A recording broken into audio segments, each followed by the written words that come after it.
Recherche d'emploi et analyse de compétences. De quoi s'agit-il? Mais avant d'arriver dans les analyses de compétences, je vais te parler de ce que c'est que la compétence. La compétence, dans sa définition, c'est le savoir-faire, le savoir, donc c'est le savoir, le savoir-faire et le savoir-être. Généralement, dans les offres d'emploi, les entreprises sérieuses s'arrangent très bien à le mentionner.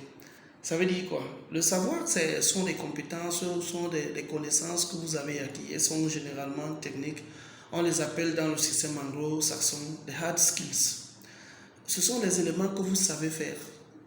À la question de savoir, que savez-vous faire? Qu'est-ce que vous pouvez m'apporter? Vous pouvez dire que je sais faire tel. Je sais faire du codage sur un langage HTML. Je connais le marketing digital. Je sais gérer les réseaux sociaux d'entreprise. J'ai des compétences analyse des systèmes électriques, analyse au réseau. J'ai des compétences en montage de plaques intégrées dans les systèmes électroniques. J'ai des compétences poussées en analyse et gestion des projets. J'ai des compétences sur les outils bureautiques. Ça, ce sont des compétences techniques.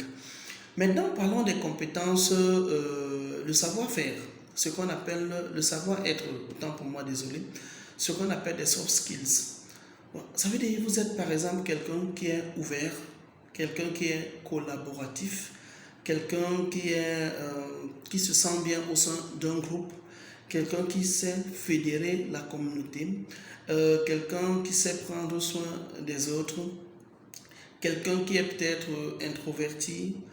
Dans certains métiers, tout dépend de quel type de savoir-être l'entreprise demande ou les compétences, de savoir-être que l'entreprise demande. Maintenant, c'est à vous de vous adapter. En fait, on peut développer tout cela. Ça veut dire, moi, généralement, lorsque quelqu'un me dit que je suis introverti, j'ai de la peine, par exemple, à me retrouver dans un groupe. Moi, je lui dis, monsieur, dans ton quartier, il y a certainement, nous sommes en Afrique, il y a certainement des jeunes qui s'amusent ou alors des jeunes qui tapent des commentaires au sein du quartier. Entre dans la gamme, ça va te permettre à développer facilement cet esprit de groupe-là, cet esprit d'échange entre les jeunes et tout. Voilà. Le jeu au football, quand on est dans une équipe de football, on se fait des passes et tout ce qui va avec. Ça, c'est une façon de développer son esprit, par exemple, de collaboration, et ainsi de suite. Voilà. Mais revenons à l'analyse de compétences. J'ai besoin de dire de façon pragmatique que si vous n'analysez pas vos compétences, les autres le font.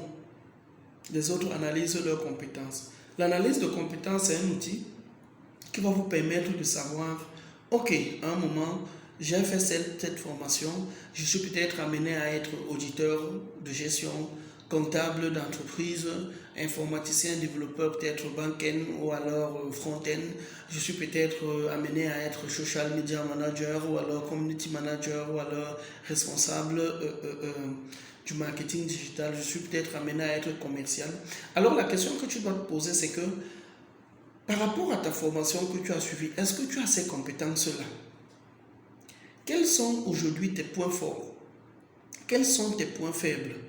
Quelles sont tes opportunités? Quelles sont les menaces? Les menaces, par exemple, c'est que tu risques de ne pas avoir un emploi demain après-demain si tu ne fais pas les efforts. Tes points forts, tu dois également optimiser. Ça veut dire qu'il ne faut pas qu'un point fort devienne demain ou après-demain un point faible. Voilà, tes opportunités, c'est que tu peux effectivement avoir un job dans le domaine que tu souhaites. Oui, les opportunités, oui, les menaces que tu n'es pas un jour.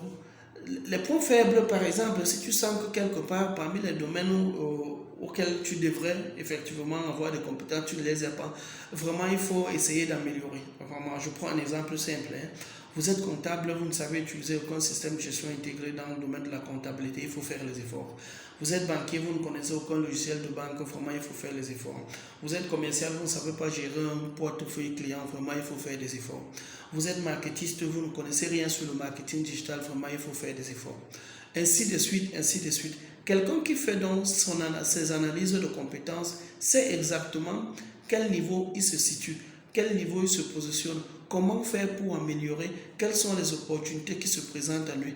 Si tu es sur cette chaîne, c'est certainement parce que, Tu es parmi ceux-là peut-être qui veulent retrouver leur emploi en un temps record. Si tel est le cas, retrouve sur la barre de description un ensemble de programmes qui vont t'aider étape par étape. Parce que nous disons par exemple que la recherche d'emploi, c'est une affaire d'étape et une préparation. Une fois qu'on est préparé, on a de la chance à multiplier ces entretiens de recrutement par 4 ou par 5.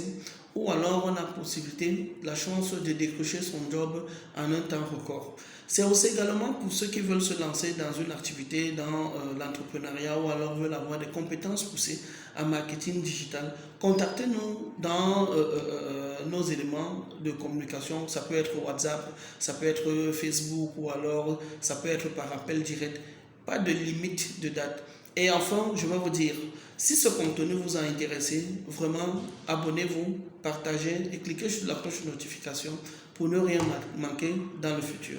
Merci, c'était l'astuce du jour et à la prochaine.